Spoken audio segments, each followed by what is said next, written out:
नमस्कार, मैं हूं आशीष त्रिपाठी आपके साथ और इवनिंग एजेंडा में अब बात होगी इस खबर की जिसमें मंत्री जी का पारा हाई क्यों हुआ, चूंकि बंगला नहीं है न्यारा। दरअसल छत्तीसगढ़ स्वास्थ्य मंत्री श्याम बिहारी जायसवाल को वही बंगला अलॉट किया गया जो पिछली सरकार में शिव डहरिया को दिया गया था। स्वास्थ्य मंत्री जब अपने बंगले में पहुंचे तो गुस्से से लाल हो गए, क्योंकि बंगले को भूत बंगला बनाने में कोई कोर कसर नहीं छोड़ी गई थी।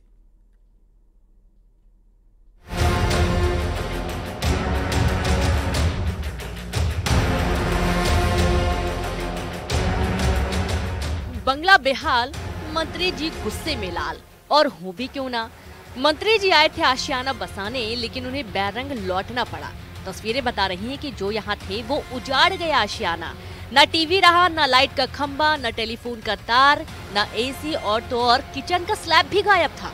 अब इन तस्वीरों को देखकर मंत्री जी लाल नहीं होंगे तो फिर क्या होंगे। कहते हैं कि सरकारी संपत्ति का नुकसान ना करें।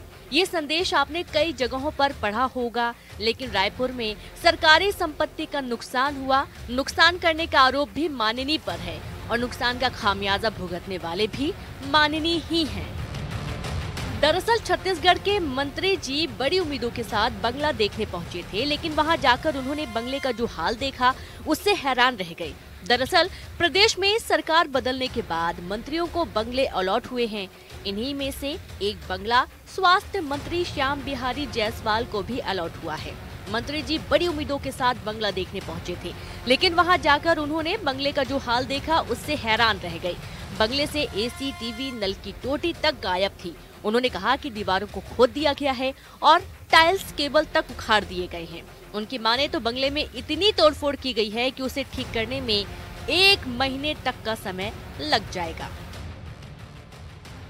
मैं तो वहां रहने के उद्देश्य से गया था, 1-2 दिन में शिफ्ट हो जाता ऐसा सोचा था। जो मेरे मन में कल्पना थी कि चूंकि वो शासकीय आवास है, मंत्री का आवास है राज्य के, तो मैं सोचा उसमें जाकर काम चालू करूंगा। लेकिन वहां जाकर देखा तो दृश्य ही पूरा बदला था। वहां एक सामान पूरे गायब थे, दीवालों को खोद दिया गया है। वो मुगल काल के समय जैसे मंदिरों में आक्रमण होता था तो पूरा खोद कर पूरा जो भी सोना चांदी जड़ा रहता था निकाल लिया जाता था। दीवालों में जगह जगह गड्ढे हैं, पूरा एसी गायब है, यहाँ तक कि केबल, टेलीफोन के केबल तक काट लिए गए हैं। किचन पूरा पत्थर से लेके पूरा निर्माण गायब है, किचन का नामो निशान नहीं है। इसको मैंने जांच के लिए कहा है पीडब्ल्यूडी वालों को। एक बार पीडब्ल्यूडी वाले जांच करेंगे कि हमारी क्या क्या सामान था और ये कितना नुकसान हुआ, उसका आकलन लोग करेंगे। आपको बता दें कि इस बंगले में पूर्व मंत्री शिव कुमार डहरिया रहते थे। उनके बंगला खाली करने के बाद सब कुछ गायब है। ये गायब कैसे हुआ, ये सवाल है। हालांकि इस मुद्दे पर पूर्व मंत्री शिव कुमार डहरिया का बयान आया है और उन्होंने स्वास्थ्य मंत्री के आरोप पर कहा है कि वो बंगला खाली करने के दौरान सभी विभागों से एनओसी लिए थे। जो मेरा सामान था वो मैं ले गया। माननीय मंत्री जी नए बने हैं, मैं भी मंत्री रहा हूं। अगर इस तरह का वो बयान दे रहे हैं तो कम से कम मुझसे बात कर लेते, या जो विभाग इन सामानों को इशू करता है उन विभागों से बात कर लेना चाहिए। मैंने सभी विभाग से एनओसी लिया है और जो सामान मेरा है उसको मैं लेके गया हूं। और क्या मैं अपना सामान भी लेके नहीं जा सकता? सरकारी बंगले में मैं गया हूं तो क्या मैं अपने कपड़े भी छोड़ देता उनके लिए?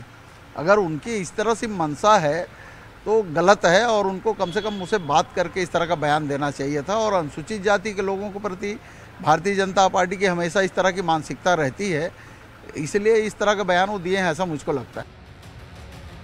दूसरी तरफ स्वास्थ्य मंत्री ने अधिकारियों को जांच कर कार्रवाई के निर्देश दिए हैं। हालांकि अधिकारियों ने बंगले के कमरे पर ताला जड़ दिया है। अब तो जांच में ही पता चलेगा कि इस बंगले की ऐसी हालत करने वाला कौन है। बंगले की क्या स्थिति है, मौके पर मौजूद संवाददाता से भी सुन लीजिए।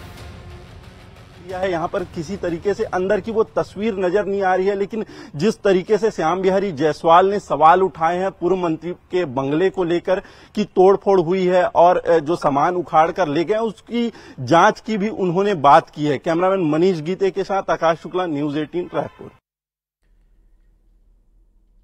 और इस पूरे मामले पर स्वास्थ्य मंत्री श्याम बिहारी जायसवाल का क्या कुछ कहना है, आइए सुनवाते हैं आपको। जी श्याम बिहारी जायसवाल जी, कल आपने बंगला निरीक्षण के लिए गए थे, क्या देखा, क्या पाया वहां पे? मैं तो वहां रहने के उद्देश्य से गया था, एक दो दिन में शिफ्ट हो जाता है ऐसा सोचा था। और जो मेरे मन में कल्पना थी कि चूंकि वो शासकीय आवास है, मंत्री का आवास है राज्य के, तो मैं सोचा उसमें जाकर काम चालू करूंगा। लेकिन वहां जाकर देखा तो दृश्य ही पूरा बदला था। वहां एक एक सामान पूरे गायब थे, दीवालों को खोद दिया गया है। वो मुगल काल के समय जैसे मंदिरों में आक्रमण होता था तो पूरा खोद खोद कर पूरा जो भी सोना चांदी जड़ा रहता था निकाल लिया जाता था। दीवालों में जगह जगह गड्ढे हैं, पूरा एसी गायब हैं, यहाँ तक कि केबल, टेलीफोन के केबल तक काट लिए गए हैं। किचन पूरा पत्थर से लेके पूरा निर्माण गायब है, किचन का नामो निशान नहीं है। नल के टोटी गायब हैं। ये दुर्भाग्यजनक स्थिति है। आपको किस पर शक है, कौन कर सकता है इस तरीके से कृत्य? ये तो जांच के बाद ही पता चलेगा कि इसमें किन लोगों ने, किनका हाथ है, इस घटना को किसने अंजाम दिया है। पूरे यहाँ तक कि बड़े बड़े कांच गायब हैं, पूरे लाइट के खंभे गायब हैं। ये सुनियोजित ढंग से किया गया है। राज्य की संपत्ति का इसमें नुकसान हुआ है। निश्चित रूप से जांच करेंगे, उस पर कार्रवाई करेंगे, जो दोषी होगा उससे वसूली की जाएगी। सिक्योरिटी सुरक्षा भी वहां पे होता है और जब मंत्री बंगला अलॉट होता है तो वहां सभी व्यवस्थाएं दुरुस्त की जाती है, तो कहीं ना कहीं अधिकारियों की भी लापरवाही इसमें हो सकती है कि व्यवस्था सही तरीके से नहीं की गई। देखिए, इसको मैंने जांच के लिए कहा है पीडब्ल्यूडी वालों को। एक बार पीडब्ल्यूडी वाले जांच करेंगे कि हमारी क्या क्या सामान था और ये कितना नुकसान हुआ, उसका आकलन लोग करेंगे। ये थे स्वास्थ्य मंत्री श्याम बिहारी जायसवाल जी, जिन्होंने कहा कि अव्यवस्था जो हुई है, मंत्री बंगले में तोड़फोड़ हुई है, उसकी जांच निश्चित तौर पर कराई जाएगी और दोषियों को सजा जरूर मिलेगी। क्या नाम? मनीष गीते के साथ आकाश शुक्ला, न्यूज 18 रायपुर, छत्तीसगढ़। श्याम बिहारी जायसवाल हैं इस वक्त गुस्से से लाल। उनका कहना है कि जो बंगला उन्हें अलॉट किया गया, दीवारें खोद दी गई, एसी उखाड़ लिए गए, नल की टोटियां तक चोरी कर ली गई। दो खास मेहमान इस वक्त हमारे साथ मौजूद हैं, उनसे बातचीत करेंगे। हमारे साथ इस वक्त कांग्रेस पार्टी से सुरेंद्र वर्मा जी हैं। सर, बहुत स्वागत है आपका। और भारतीय जनता पार्टी से उमेश घोरमोड़े साहब हमारे साथ जुड़े हुए हैं। पहला सवाल सुरेंद्र जी आपसे रहेगा। ये टोटी चोर का जो आरोप है, ये आपके इंडी में जो सहयोगी हैं समाजवादी पार्टी के और पूर्व उत्तर प्रदेश के मुख्यमंत्री अखिलेश यादव पर लगा था। अब कांग्रेस के पूर्व मंत्रियों पर भी आरोप लग रहा है, टोटी चोरी कर ली, एसी निकाल कर ले गए, दीवारें खोद दी। पार्टी जी, बेहद दुखद और निंदनीय है कि एक व्यक्ति जो प्रदेश में मंत्री है, वो सारे आरोप लगाने के बाद ये कह रहे हैं कि जांच करके कार्रवाई कराएंगे। जिस तरह से ये संविधित है, ये कोई चौकीदार का कमरा नहीं है, कोई सर्वेंट क्वार्टर नहीं है, कोई चेक पोस्ट नहीं है। जिस प्रकार से चाहे वो सरकारी कार्यालय हो या आवास हो, वहां पर जो जो सामग्री, जो जो उपकरण इंस्टॉल किए जाते हैं, उसकी सूची का संधारण होता है। बाकायदा जब किया जाता है तो जैसे ये बंगला जो है पीडब्ल्यूडी का है, उसके साथ साथ शिव डहरिया जी जब तक मंत्री थे, नगरीय प्रशासन और श्रम विभाग भी था उनके अंतर्गत, तो जो जो सामान जिस विभाग का होता है उसको वापस करके बाकायदा एनओसी ली जाती है। और डहरिया जी के बयान से कि उन्होंने ये प्रक्रिया का पालन किया। और मूल बात जो है, भाजपा में आंतरिक कलह की वजह से जो ये नए विधायक पहली बार मंत्री बनाए गए हैं, तो ये पहले भी परंपरा रही है कि किसी वीआईपी को, किसी मंत्री को जब बंगला अलॉट किया जाता है तो सेनेटरी के सामान जो है, जो एक तरफ हैंडओवर होने के बाद में दूसरे वीआईपी को अलॉट होने के पहले तमाम पर्दे, तमाम कपड़े, सेनेटरी के सामान और अन्य उपकरण बदले जाते हैं। जहां तक बात सरकारी आवास को लेकर है, पहले इनको जांच कर लेना चाहिए, तसल्ली कर लेना चाहिए। वरिष्ठ नेता शिव डहरिया जी 3-4 बार के विधायक है, मुख्यमंत्री है। तो शिव डहरिया राज्य में मंत्री में सर, उत्तर प्रदेश जैसे राज्य के मुख्यमंत्री, पूर्व मुख्यमंत्री तक पर यह आरोप लगा है, टोटी चोरी का आरोप लगा है। सर, पद कहां है, कितना बड़ा है, उससे तो मतलब ही नहीं रह गया। उमेश घोरमोड़े साहब, ये जो आरोप है, ये टोटी चोरी कर ली, एसी निकाल लिया, ये सब तो अब शासन के हाथ में है, शासन जांच कराएगा ही। लेकिन अगर सरकारी बंगले में, चूंकि सत्ता परिवर्तन होती है सर, देखिए पद तो चला गया, सामान भी चला जाता, क्या फर्क पड़ता? अगर ये मंशा है आरोप लगाने की, तो क्या ये उचित है?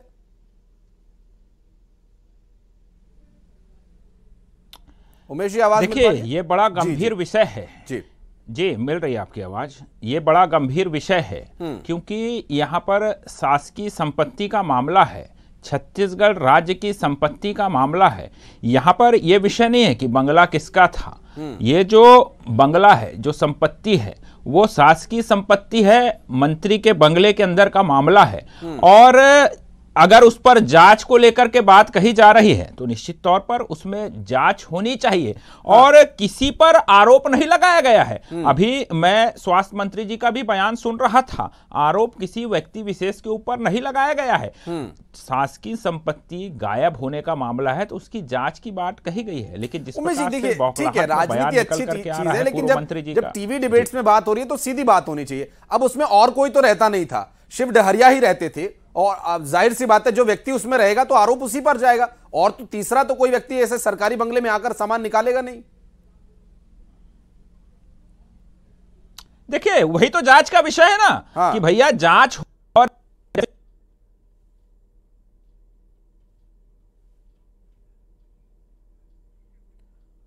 लगता है किसी वजह से उमेश जी की आवाज हम तक नहीं पहुंच पा रही है। लेकिन सुरेंद्र जी, ठीक है, जांच का विषय है, जांच होनी चाहिए। ये क्या आपको नहीं लगता कि इस तरह की अब स्थिति सामने ना, इसके लिए कुछ कदम उठाए जाने की आवश्यकता है? जब भी सत्ता परिवर्तन होता है किसी भी राज्य में, अमूमन ऐसी एक आध दो स्टोरीज सामने आई जाती हैं कि जो पूर्व मंत्री थे वो तो अपना सामान अपने साथ ले गए, बंगले को खंडर बनाकर चले गए। बिल्कुल स्पष्ट तौर पर डहरिया जी ने कहा कि केवल उन्होंने अपना सामान लिया है। हाँ। और भारतीय जनता पार्टी के नेताओं के मन का पाप है ये। हाँ। सुरेंद्र जी, मुझे लगता है अगर भारतीय जनता पार्टी के नेता ये कह रहे हैं, अगर घोरमोड़े साहब ये कह रहे हैं कि हमने आरोप नहीं लगाया, जांच का विषय, जांच हो जाने दीजिए। आपके चैनल में आरोप लगा रहे हैं मंत्री जी, स्वास्थ्य मंत्री स्पष्ट तौर पर कह रहे हैं कि उखाड़ कर ले गए हैं। तो ये पहले वो सूची तो देख लेते हैं कि उस बंगले में क्या था, क्या उनका व्यक्तिगत सामान था और कौन से सामान सरकारी थे। ठीक है सुरेंद्र जी, मैं आता हूं। उमेश जी की आवाज चली गई थी बीच में, वो किसी नेटवर्क के प्रॉब्लम की वजह से उमेश जी फिर से जुड़ गए। जी उमेश जी। जी, मेरी आवाज पहुंच रही है आप तक? सर सुन पा रहे हैं। देखिए, जांच का विषय है और जिस प्रकार से एनओसी का विषय निकल करके आ रहा है, तो एनओसी को लेकर के बयान दे रहे हैं, तो एनओसी को लेकर के स्पष्टीकरण भी सामने आ जाना चाहिए कि किन किन सामानों को लेकर के वो एनओसी लेकर के गए हैं, कौन कौन सा सामान वो लेकर के गए हैं, और ये जांच पर ही स्पष्ट हो जाएगा। और मंत्री जी ने कहा ही है कि उन्होंने पीडब्ल्यूडी विभाग से कहा है और सीधे तौर पर यह पीडब्ल्यूडी विभाग से जुड़ा हुआ मामला है। तो जांच के बाद इंतजार करना चाहिए कि बंगले में क्या क्या सामान थे, क्या क्या सामान गायब हो गए। और उससे भी महत्वपूर्ण बात, जो मंत्री बंगला है वहां पर जो सामान, अभी मैं आपके चैनल पर भी देख पा रहा था, जिस प्रकार से किचन का विषय हो, वहां के जो कांच के लगे हुए डोर का विषय हो, यहां तक कि टोटी भी गायब हो गई। अभी आप उत्तर प्रदेश का जिक्र कर रहे थे कि भैया उत्तर प्रदेश में लगातार आरोप लगते रहे कि भैया टोटी चोर कौन है, टोटी चोर कौन है। बड़ा दुख का विषय है कि कल रात से छत्तीसगढ़ में भी यह आम चर्चा का विषय बना हुआ है कि उत्तर प्रदेश के बाद छत्तीसगढ़ में टोटी चोर कौन हो गया है। तो यह जांच का विषय है और इसमें जांच होना चाहिए और जांच के बाद दूध का दूध और पानी का पानी होना चाहिए, क्योंकि छत्तीसगढ़ की ये तासीर नहीं है। छत्तीसगढ़ के हम तमाम लोग 10 सेकंड में जवाब दीजिएगा। क्या जांच में अगर ये बात सामने आती है कि हाँ सामान ले जाया गया है पूर्व मंत्री की तरफ से, तो क्या एक्शन भी लिया जाएगा, कार्रवाई भी की जाएगी? देखिए, वो समय बीत गया, बीते 5 वर्षों का, जब भ्रष्टाचार होते थे और लगातार इस प्रकार की चीजें हुआ करती थी और कोई कार्रवाई नहीं होती। चलिए ठीक है, अब इस प्रदेश में भाजपा की सरकार है। अगर कोई गलत सर, माफी चाहूंगा मैं, समय इजाजत नहीं देता चर्चा को आगे बढ़ाने के लिए। बहुत बहुत शुक्रिया कांग्रेस और बीजेपी दोनों ही के प्रवक्ताओं को हमारे साथ जुड़ने के लिए। और अब बात करेंगे बिजली के भारी भरकम बड़े कर्जदारों की।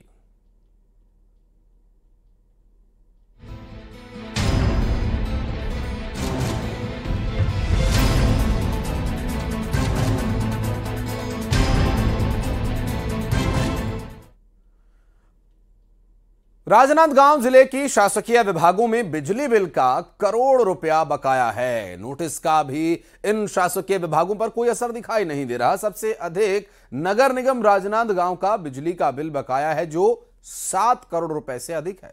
लंबे समय से बिजली बिल का भुगतान नहीं करने वाले छोटे उपभोक्ताओं पर बिजली कंपनी सख्ती दिखा रही है, लेकिन इन बड़े विभागों का क्या?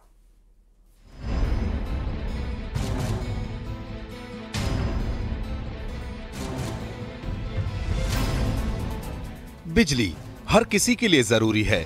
गर्मी और रोशनी के बिना कोई नहीं रह सकता। खासकर सरकारी दफ्तरों में बिजली जरूरत से भी ज्यादा जरूरी है। बिजली से कंप्यूटर से लेकर दफ्तर के प्रिंटर्स तक सब चलते हैं। अगर बिजली ना हो तो सरकारी बाबुओं के दफ्तर में लगने वाला एसी भी बंद हो जाए। सरकारी विभाग के बाबुओं को हवा तो चाहिए, दफ्तर रोशन भी चाहिए, लेकिन बिजली का बिल भरना पसंद नहीं। आज हम जहां के बारे में बताने जा रहे हैं वो है छत्तीसगढ़ का राजनांदगांव, जहां एक दो दफ्तर नहीं बल्कि दर्जनों दफ्तरों पर करोड़ों रुपया बिजली का बिल बकाया है। पहले जानिए किस विभाग पर कितना बिजली का बिल बकाया है। नगर निगम, स्वास्थ्य विभाग, स्कूल शिक्षा विभाग, वन विभाग, लोक निर्माण विभाग, समाज कल्याण विभाग, जल संसाधन विभाग। बिजली कंपनी के अधिकारी विभाग प्रमुखों को भुगतान करने का नोटिस भी भेज चुके हैं। इसके बावजूद इस ओर कोई ध्यान नहीं दे रहा। इन विभागों पर शक्ति तो नहीं चल रही, हाँ, जो छोटे उपभोक्ता हैं उनसे वसूली जरूर हो रही है। 15 से अधिक शासकीय विभागों में बिजली बिल का करोड़ों रुपए का बकाया है। वहीं आपको बता दें कि जो आम उपभोक्ता होते हैं उनका लंबे समय तक बिल नहीं पटने के कारण बिजली विभाग सख्ती से कार्रवाई करती है। वहीं आपको बता दें कि जिले के जो अलग अलग जो विभाग हैं, शासकीय विभाग हैं, वहां बिजली बिल का करोड़ों रुपए बकाया है। वहीं नगर निगम का लगभग 7 करोड़ से अधिक का बकाया अभी भी बाकी है, लेकिन बिजली विभाग कोई कार्रवाई नहीं कर रही है। वहीं बिजली विभाग लगातार इन्हें नोटिस दे रही है, लेकिन नोटिस का असर इन शासकीय विभागों में अभी तक देखने को नहीं मिल रहा है। बिजली विभाग के नोटिस के बाद भी जिले के शासकीय विभागों में इसका कोई असर देखने को नहीं मिल रहा है। अब देखना यह है कि क्या बिजली विभाग का एक्शन इन विभागों पर हो पाता है। वसूली कब तक हो पाएगी। राकेश कुमार यादव, न्यूज़ 18, राजनांदगांव। और अब बात करेंगे छात्रों को मिल रही राहत की।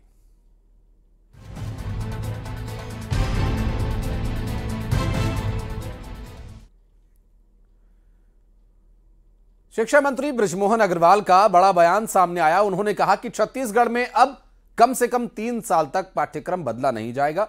उन्होंने कहा कि पिछली सरकार पब्लिशर्स को फायदा पहुंचाने के लिए हर साल पाठ्यक्रम बदल देती थी। साथ ही उन्होंने कहा कि स्कूल्स में पहली कक्षा योग, व्यायाम, प्राणायाम की होनी चाहिए और बृजमोहन अग्रवाल ने राजिम कुंभ को फिर से शुरू करने की भी घोषणा की है। अब छापने वालों को फायदा देने के लिए हर साल किताब को बदल दिया जाता है, इसलिए 3 साल से पहले किताबों को ना बदला जाए, इस बात के हमने निर्देश दिए।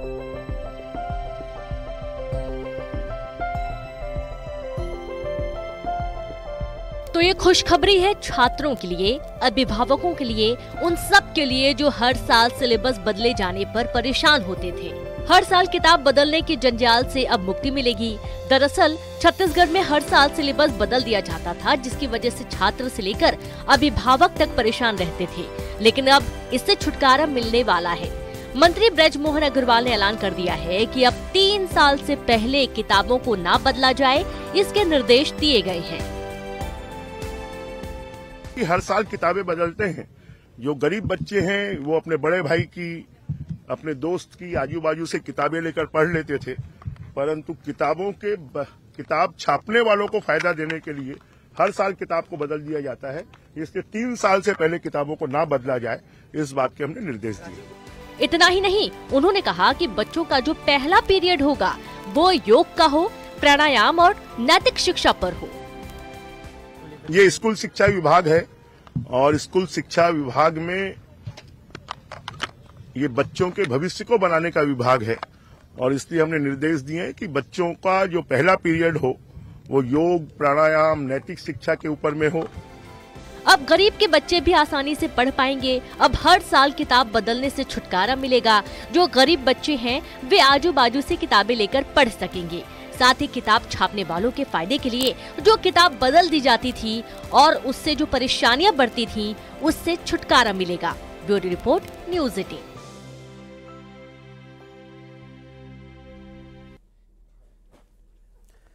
आपने शिव भक्ति की कई कहानियां सुनी होंगी, लेकिन आज हम आपको एक ऐसे शिव भक्त की कहानी दिखाने जा रहे हैं जिसे देखकर आपको भी यकीन करना मुश्किल हो जाएगा। पिछले 36 घंटे से एक कुत्ता शिव मंदिर की परिक्रमा कर रहा है।